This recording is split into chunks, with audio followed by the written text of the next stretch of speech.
Saudara Menteri Keuangan Purbaya Yudisadewa menyebut total uang pemerintah daerah yang mengendap di bank mencapai 234 triliun rupiah. Menurut Purbaya, pemerintah daerah perlu mengecek apakah uang itu sengaja diendapkan dengan modus untuk mendapatkan bunga deposito.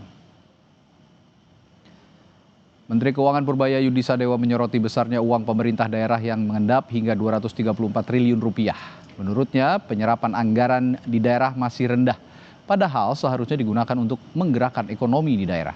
Ia menyebut ada kecurigaan dari masyarakat soal dana pusat dan daerah yang sengaja diendapkan pejabat yang mengincar bunga deposito.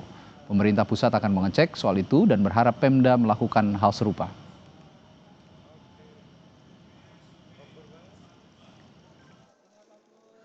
Uang daerah jangan dibiarkan mengendap di kas atau deposito. Kalau uangnya bergerak, ekonomi ikut hidup, dan masyarakat langsung merasakan manfaatnya. Realisasi belanja APBD sampai dengan triwulan ketiga tahun ini masih melambat. Rendahnya serapan tersebut berakibat menambah simpanan uang Pemda yang nganggur di bank sampai 234 triliun rupiah. Jadi jelas ini bukan soal uangnya tidak ada, tapi soal kecepatan eksekusi. Punya pemerintah pusat dalam bentuk deposito, mereka menuduh ini orang pusat main bunga nih Pak. Uangnya taruh di sana, pejabatnya minta bunga, dapat kickback kayak gitulah. Jadi ini harus kita waspadai, betul seperti itu apa enggak. Tapi yang jelas kalau untuk pemerintah pusat akan kita investigasi uang itu uang apa, di mana tempatnya, kenapa ada deposito segitu banyak. Jadi saya pikir Pemda juga meneliti seperti hal-hal itu. Sementara itu Gubernur Jawa Barat Deddy Mulyadi membantah ada dana Pemprov Jawa Barat mengendap di bank sebesar 4,1 triliun rupiah. Gubernur Deddy menegaskan bahwa angka sebenarnya hanyalah 2,4 triliun rupiah. Dan menurutnya dana ini sudah dialokasikan untuk biaya pembangunan berbagai proyek yang sedang berjalan dan akan dibayarkan. Ketemu sama Pak Mendagrinya berarti jam berapa? Ketemu sama... Misalnya di data Bank Indonesia saya lihat termasuk provinsi yang endap itu. Saya malam tuh cek. Saya langsung cek ke Kepala Badan Pengelola Keuangan Daerah. Uang yang di Jabar hari ini itu hanya 2,4 triliun. Nah, saya tanya 2,4 triliun lebih itu untuk apa? Pembayaran yang untuk bulan ini Pak, itu sekitar 5 triliun. Artinya masih kurang gitu loh. Nunggu dari mana? Nunggu dari dana bagi hasil pemerintah pusat. Ada ratusan triliun dana pemerintah daerah yang mengendap di bank. Apakah karena kurangnya penyerapan anggaran di daerah? Kita akan bahas bersama Wakil Menteri Dalam Negeri Bima Arya, lalu juga anggota Komisi 2 DPR RI Ahmad Doli Kurnia yang bergabung dalam Sapa Indonesia Malam di sambungan virtual, dan juga ekonom Selyos Nailul Huda yang hadir di studio. Selamat malam Mas Nailul. Malam Mas. Selamat malam Pak Menteri dan juga Bang Doli. Selamat malam. Iya. Saya ke Kang Bima dulu, Pak Wamen. Jadi memang ada perbedaan data Pemda dan Menkyu atau bagaimana? Data sebenarnya bagaimana soal ini? Ini memang harus diklarifikasi dulu. Pertama itu data perekaman. Karena kas daerah itu kan dinamik. Kas daerah kan tergantung seratnya, gitu ya. Jadi dari Pak Menteri Keuangan dan data dari Pak Gubernur itu harus dicocokkan mana yang lebih mutakhir begitu. Itu yang pertama. Kemudian yang kedua harus dipastikan dulu itu jenis rekeningnya apa. Apakah giro, apakah rekening kas daerah, ataukah deposito. Ya, karena begini, bisa jadi itu adalah seperti yang disampaikan Pak Gubernur, itu adalah kas daerah yang belum belanjakan. Belum dibelanjakan itu kan juga banyak faktor. Atau ada daerah yang memang menyimpan kas daerahnya dalam jangka pendek deposito. Jadi deposito yang nggak lama, yang nggak lewat tahun. Itu terjadi ketika ada silpa aktif, ada pencairan yang masih bisa dilakukan. Hal itu harus dijelas dulu.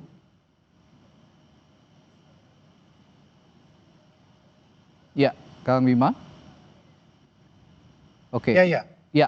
Baik. Ya. Oke, artinya gini, ini saya juga sekaligus menanyakan begitu ya. Tadi Anda mengatakan Kang Bima bahwa cek dulu itu rekeningnya dana ini apakah di giro, apakah deposito di mana. Tapi berdasarkan ini saya tanya berdasarkan pengalaman Anda juga pernah menjadi kepala daerah sebelumnya gitu ya, Kang Bima. Ini kalau memang ada anggaran atau dana yang belum terpakai, biasanya kendalanya ada di mana?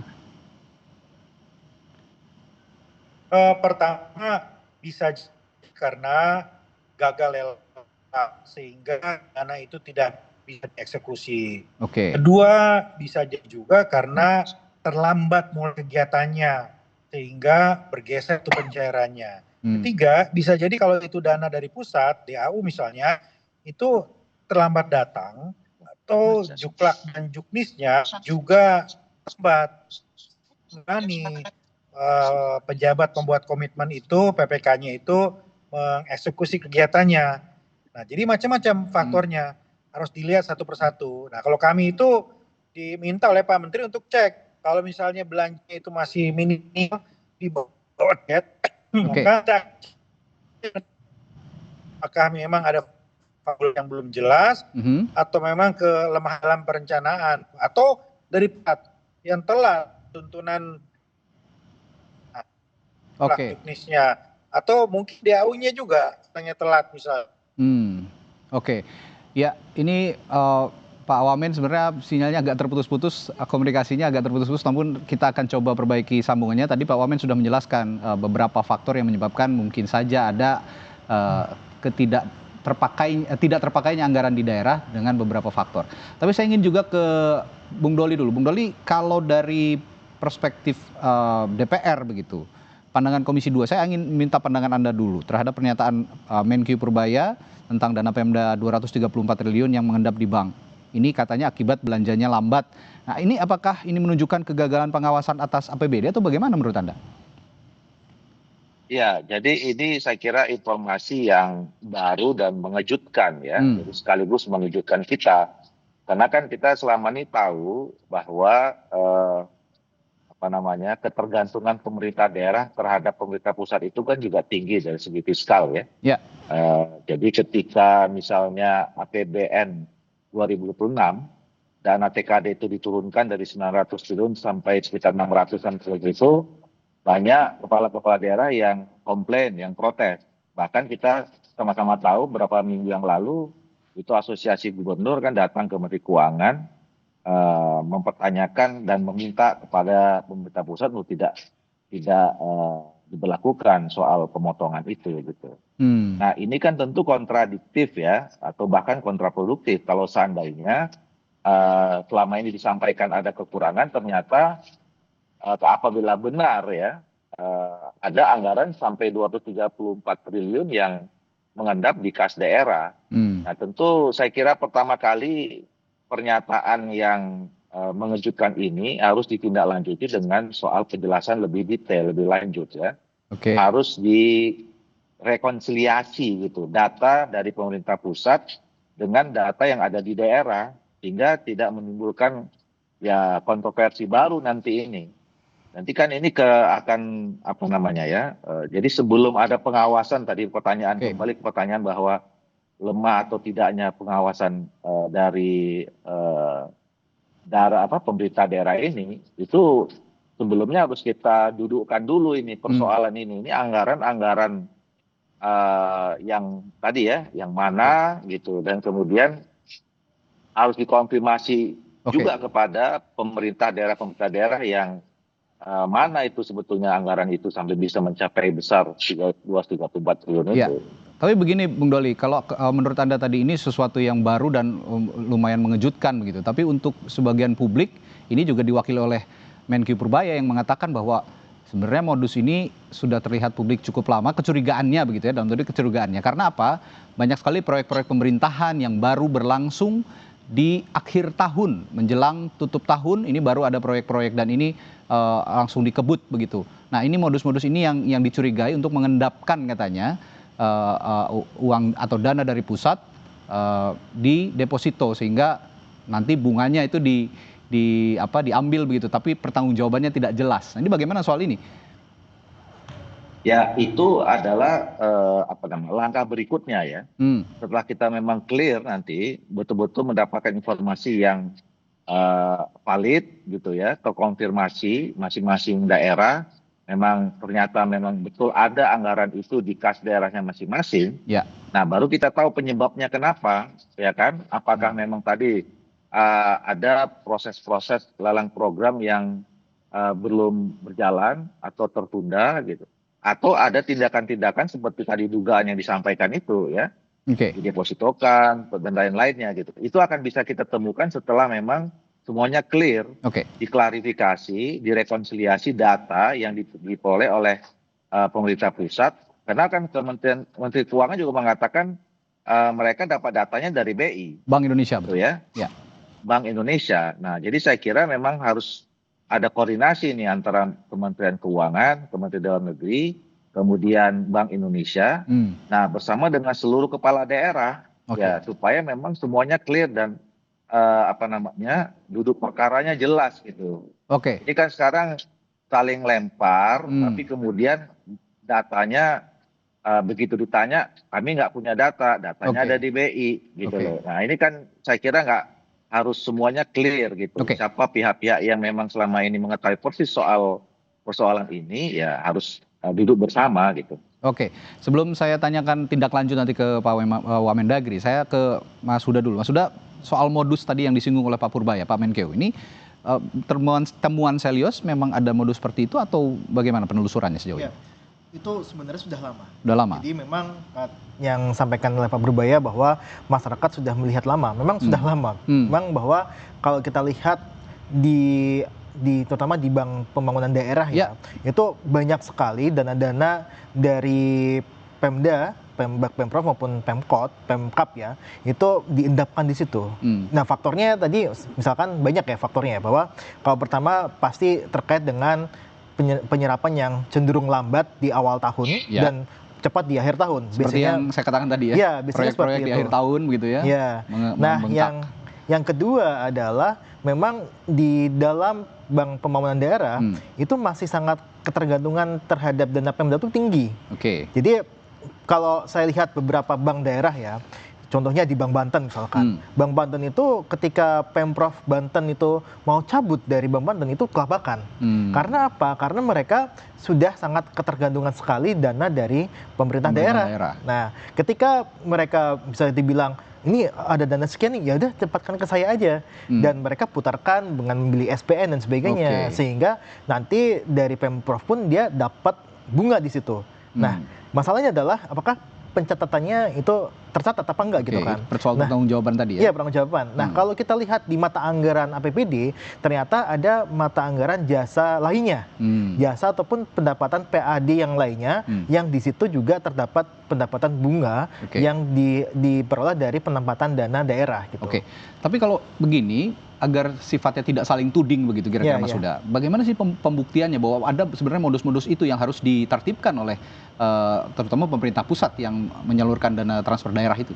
Ya, yang pertama tadi saya setuju sama Bang Doli, harus dicek dulu bahwa ini datanya seperti apa. Karena tadi Pak Wamen pun sudah sampaikan bahwa data anggaran itu kan dinamis gitu ya. Bisa jadi bulan ini sekian, bulan depan sekian gitu kan. Dan itu sangat dinamis sekali. Dan itu saya rasa perlu ada dicek oleh BI selaku otoritas moneter.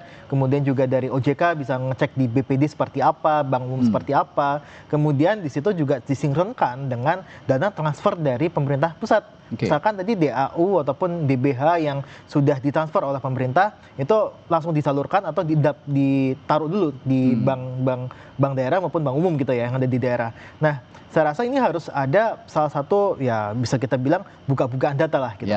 Mungkin Bang Doli di DPR bisa memfasilitasi hal tersebut gitu kan.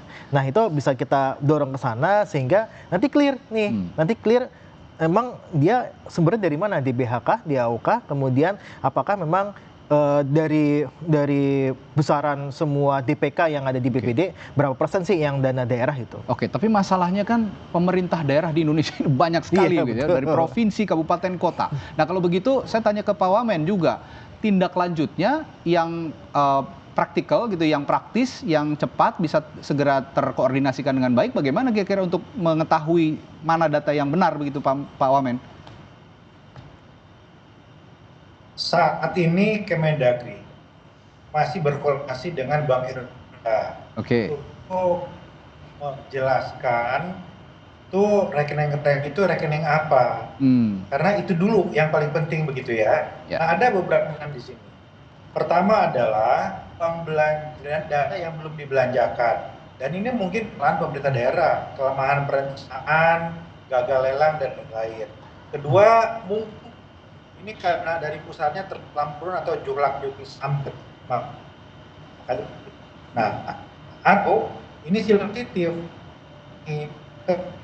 Daerah melakukan, kemudian pemenangnya itu nilainya itu jauh gitu ya, bawah pagu yang sudah dianggarkan. Makanya kemudian kan ada selisih. Nah, selisihnya inilah yang tetap ada di kas daerah begitu. Nah, ini kalau kaitannya dengan pajak. Nah, tapi ingin saya katakan juga, mungkin saja memang betul bahwa itu deposit dan itu saja betul dalam Mendagri nomor 7 tahun terkait dengan teknis pengelolaan daerah. Jadi saya ada diatur penempatan kas daerah untuk investasi jangka pendek. Itu diatur, tapi di lewat tanggal itu kan Iya. Baik Pak Wamen, masih agak sedikit terganggu komunikasinya, tapi saya sudah tangkap tadi Pak Wamen bahwa saat ini ya tetap harus dikoordinasikan dulu dengan Bank Indonesia yang bisa dilakukan oleh Kementerian Dalam Negeri untuk meyakinkan data yang disebutkan oleh Pak Purbaya tadi, apakah memang betul demikian atau tidak. Tapi nanti saya setelah jeda akan bertanya juga, jika memang ada temuan nanti oleh Kementerian Dalam Negeri ketika sudah ada cross check ke Bank Indonesia untuk daerah yang penyerapannya masih lambat dan juga ada diendapkan di akhir tahun baru digulirkan anggarannya, kira-kira ada sanksi tidak buat pemerintah daerah yang melakukan praktik-praktik seperti ini? Sesaat lagi di Sapa Indonesia Malam, tetaplah bersama kami.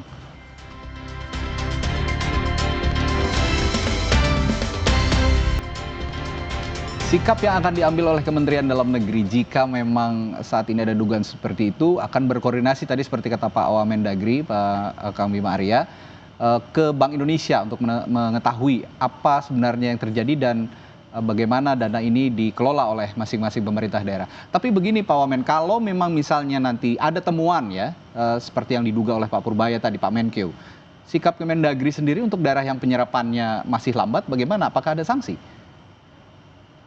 Ini kan ada dua kemungkinan. Yang pertama adalah kinerja, yang kedua adalah pidana. Kalau serapan nggak maksimal, itu adalah kinerja. Ya tentu jadi catatan Kemendagri. Dan selalu ada reward and punishment untuk itu, begitu. Artinya menuntut uang untuk berikan dana DAK, dana insentif fiskal, begitu. Itu kalau kinerja. Tetapi kalau pidana, itu kan artinya nanti akan jadi temuan juga oleh BPK. Kalau memang ada deposito yang mekanismenya tidak sesuai dengan aturan, begitu. Nah, karena itu saat ini yang sangat penting adalah proses klarifikasi dari Bank Indonesia tentang jenis-jenis rekening tadi di bank mana saja. Titol dari dana yang mengendap dan sebenarnya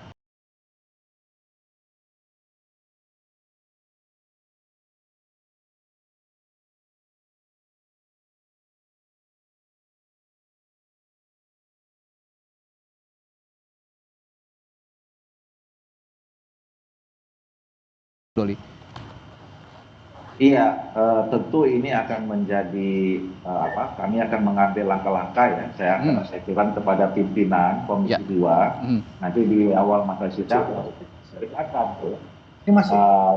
membahas masalah ini ya. Membahas masalah ini dan pihak-pihak yang terkait harus kita undang. Tentu pertama kali Kemendagri, kemudian yang kedua adalah ya kalaupun tidak bisa semua kan mereka punya asosiasi ya. Ada asosiasi para gubernur, kemudian asosiasi para bupati dan asosiasi wali kota. Nah masalahnya harus tuntas supaya juga tidak liar kemana-mana. Karena menurut saya angkanya tuh 234 itu fantastis ya. Itu hampir sama dengan jumlah anggaran penurunan dari dana transfer ke daerah 2025 ke 2026 yang diprotes oleh atau dikomplain oleh para kepala daerah. Itu kan kemarin potongannya kan hampir 250 triliunan ya. Nah ini 234 triliun. Nah bayangkan kalau kita hitungan sederhana saja, kalau memang itu betul ada ya, kalau memang betul itu bisa dibuktikan ada mengendap 234 triliun, kalau dibagi rata saja, itu kan berarti masing-masing daerah ada 500 miliar. Betul. Gitu rata-rata. Nah kalau 500 miliar itu, kita akan cek nanti tahap berikutnya setelah memang datanya terkonfirmasi gitu misalnya ya. Apakah itu terjadi gara-gara mismanagement gitu loh, atau ada praktek-praktek yang bertentangan dengan prinsip penyelenggaraan pemerintahan yang bersih dan baik misalnya gitu. Nah kalau sudah sampai situ, nah ini yang saya kira nanti akan kita harus diungkap itu. Ya, kenapa bisa terjadi seperti itu, sementara selama ini kan isunya bahwa kekurangan anggaran, fiskal space-nya sempit sehingga pembangunan tidak terjadi. Ini kan banyak ironi-ironi nanti itu, gitu loh. Ya, Bung Doli nanti di awal masa sidang tadi sudah menyatakan akan berkoordinasi langsung ya, mengambil langkah-langkah termasuk dengan berkomunikasi dengan Menteri Keuangan, Kementerian Dalam Negeri, lalu yang juga bisa mewakili para pemerintah daerah ini. Nah, sekarang saya berbicara soal implikasinya, Mas Huda. Dari perspektif ekonomi, sebenarnya implikasi endapan dana Pemda, tadi kan disebut 234 triliun, itu sangat besar di perbankan. Ini pengaruhnya bagaimana? Implikasinya terhadap likuiditas sektor keuangan dan pertumbuhan ekonomi secara keseluruhan, mengingat perlambatan kinerja pemerintah daerah juga menyebabkan terhambatnya pertumbuhan ekonomi di daerah. Ya, yang pertama adalah kita harus mengetahui bahwa belanja baik itu APBN ataupun APBD itu adalah stimulus dari pemerintah untuk bisa menggerakkan ekonomi baik itu di daerah maupun nasional. Nah, ketika stimulus itu dia terendapkan atau bisa dibilang tertahan, maka yang terjadi adalah sirkulasi uang yang ada di masyarakat itu juga akan sangat lambat. Makanya kalau kita lihat Mas, ini selalu bertahun-tahun itu kalau kita lihat belanja pemerintah di triwulan 1, triwulan 2, dan bahkan triwulan 3 itu selalu kebanyakan minus ya. Kebanyakan itu minus. Jadi akan selalu lambat dan sebagainya. Sebenarnya ini bukan cuma PR pemerintah daerah, pemerintah pusat juga terjadi hal yang serupa juga gitu kan. Nah, makanya ini selalu pasti akan berimpact kepada stimulus yang tidak optimal, kemudian ini akan menyebabkan multiplier effect dari uang itu juga akan minimal. Makanya ini yang saya rasa dampaknya ke sana. Kembali ke Pak Wamen. Sebenarnya saya ingin bertanya juga, apakah ada regulasi khusus nggak sih dari Kemendagri misalnya yang mengatur batas waktu atau mekanisme penggunaan dana daerah ini supaya tidak mengendap terlalu lama di perbankan, dan apakah regulasi itu sudah efektif, Pak Wamen?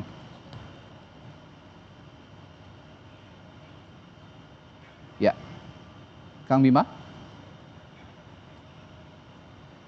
Baik, sepertinya kembali ada kendala komunikasi karena memang cuaca di malam hari ini sedang tidak baik ya, sedang terjadi hujan di wilayah Jakarta dan sekitarnya, beberapa wilayah Jakarta. Ya, Kang Bima sepertinya sudah tersambung kembali. Kang Bima bisa dengar suara saya? Oh baik, masih ada kendala seperti saya balik lagi ke Mas Huda deh kalau gitu. Tadi Pak Wamen ini mengatakan kalau masalahnya seperti itu kan ada dua dugaan, bukan ada dua dugaan, ada dua kecurigaan. Ini tindakan pidana atau masalah kinerja. Nah kalau Anda ngelihatnya ini lebih kemana, masalah kinerja atau pidana sebenarnya? Iya, dua-duanya kemungkinannya besar. Masih besar ya? Masih besar dua-duanya ya. Tapi yang pasti adalah kalau saya pribadi, saya sebenarnya menyarankan bahwa pemerintah ini membuat regulasi yang cukup ketat terkait dengan dana yang ditaruh di bank. Kita nggak masalah kalau dana itu ditaruh di bank, tapi kan di situ muncullah insentif, insentif berupa bunga dan sebagainya, yang itu bisa menimbulkan moral hazard.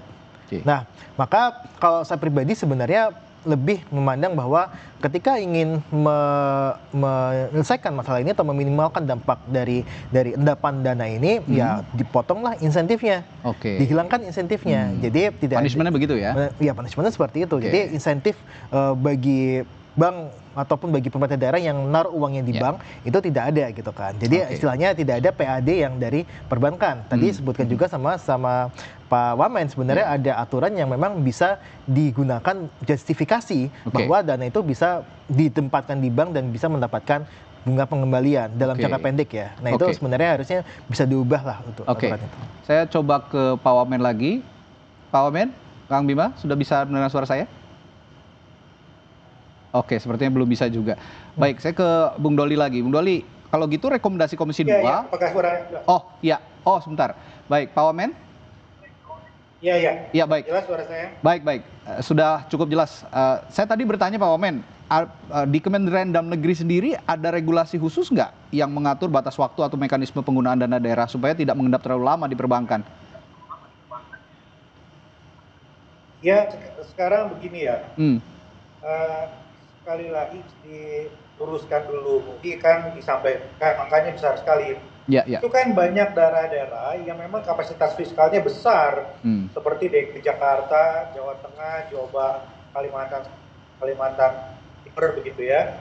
Seperti yang disampaikan oleh Pak Gubernur Jakarta, berat dibelanjakan karena proses pencairannya memang biasanya dilakukan di akhir-akhir tahun begitu ya. Jadi ini supaya mendudukan isu ini secara proporsional. Nah, yang kedua, sudah banyak aturan yang memastikan bahwa penggunaan APBD itu dilakukan secara tepat. Artinya pengesahan APBD-nya diatur apabila APBD disahkannya terlambat, maka ada konsekuensi yang diatur menurut undang-undang begitu. Tetapi kalau memang serapan yang tidak maksimal tadi, nah itu ya lebih kepada catatan-catatan atau komite dari pemerintah daerah itu di Kementerian Keuangan dan Kementerian Dalam Negeri yang merujuk pada reward and punishment dalam pemberian dana-dana insentif kepada daerah gitu. Oke. Saya ke Bung Doli dari perspektif legislator. Sebenarnya rekomendasi Komisi 2 untuk merevisi misalnya undang-undang terkait otonomi daerah supaya realisasi belanja ini bisa lebih cepat sehingga dana yang menumpuk-menumpuk tadi di perbankan bisa dimanfaatkan segera untuk program rakyat. Bagaimana, Bung Doli? Prinsipnya kan adalah kita menginginkan ya, negara menginginkan agar semua proses pembangunan itu bisa berjalan dengan baik dan cepat. Ya. Jadi kita mendorong supaya daerah-daerah termasuk pemerintah daerah itu melakukan percepatan pembangunan dalam rangka bagian dari percepatan pembangunan nasional. Nah, oleh karena itulah kemudian pemerintah berkomitmen kalau daerah-daerah yang memang dianggap masih memerlukan adanya dana transfer pusat ke daerah itu diluncurkan, kira-kira begitu. Nah, tapi memang harus ada komitmen ya, harus ada komitmen dari kita semua bahwa dana dari manapun berasalnya, apakah dari PAD atau kemudian dari dana transfer pusat, ya itu harus dikelola dengan baik. Nah, makanya saya kira nanti ke depan mungkin perlu dirumuskan regulasi baru ya, yang lebih ketat ya, yang lebih mendorong supaya penggunaan dana transfer pusat itu memang betul-betul tepat sasaran, tepat guna. Nah, tapi juga sebelumnya saya kira nanti kita harus juga sampai kepada kembali membicarakan tentang hubungan keuangan pusat daerah ya. Yang selama ini juga jadi ketika para gubernur kemarin menyampaikan itu kan salah satu ujungnya adalah bagaimana ada pengaturan ulang tentang konsep hubungan keuangan pusat daerah. Sehingga memang kinerja masing-masing pemerintahan baik pusat maupun daerah itu betul-betul bisa maksimal dan kemudian fair dan adil ya bagi masing-masing seluruh daerah dan sehingga itu berdampak kepada percepatan pembangunan yang kita harapkan tadi itu. Oke. Terakhir saya ke Mas Huda, kita bicara solusi kalau begitu. Sepertinya proses ini cukup panjang ya, akan memakan waktu yang cukup panjang sehingga pembangunan di daerah juga kan tetap harus berjalan. Sehingga pertanyaan saya, menurut analisis dari Selios misalnya, apakah lambatnya belanja ini lebih sering disebabkan oleh faktor struktural seperti birokrasi atau faktor eksternal seperti inflasi? Dan apa solusi ekonomi untuk mengatasinya kira-kira sambil juga paralel menunggu proses yang sedang berlangsung? Ya, yang paling utama sebenarnya faktor dari perencanaan program yang memang masih sangat tantangannya masih sangat banyak. Implementasinya kadang kurang baik dan sebagainya. Nah, maka dari itu kalau saya pribadi sebenarnya yang solusi yang jangka pendek ya yang bisa diterapkan adalah tadi Pak Wamen itu merevisi meminta revisi untuk peraturan dalam negeri Permendagri ataupun nanti di PMK Kemenkyu itu juga bisa juga adalah untuk batasan bahwa dana idle di bank itu tidak boleh lebih dari 3 bulan. Nah, itu yang pertama. Nah, yang kedua adalah kalau mau sebenarnya dipotong insentifnya bahwa tidak ada pos pemasukan dari sisi dana yang ditempatkan oleh Pemda di perbankan. Jadi itu memotong insentif bagi Pemda untuk menaruh uangnya lebih lama di perbankan. Nah, inilah yang sebenarnya solusi-solusi yang bisa dilakukan oleh pemerintah daerah ya, dalam ini Kemendagri itu untuk bisa mempercepat bahwa ketika tidak ada insentif pemerintah daerah itu dia menaruh uangnya di bank dengan jangka waktu yang lama, maka mereka harus belanja dong. Mereka harus belanja dan sebagainya, punya dana lebih baik dan sebagainya, yang saya rasa itu akan lebih bermanfaat ketimbang dananya ditempatkan di perbankan. Oke. Ya, ini prinsip untuk pemerataan pembangunan juga jadinya bisa terpenuhi ya, sesuai dengan misi dari pemerintah pusat. Baik, terima kasih sudah meluangkan waktu Mas Huda untuk berbincang malam hari ini, termasuk juga untuk Pak Wamen dan juga Bung Doli. Terima kasih sudah meluangkan waktunya untuk berbincang malam hari ini.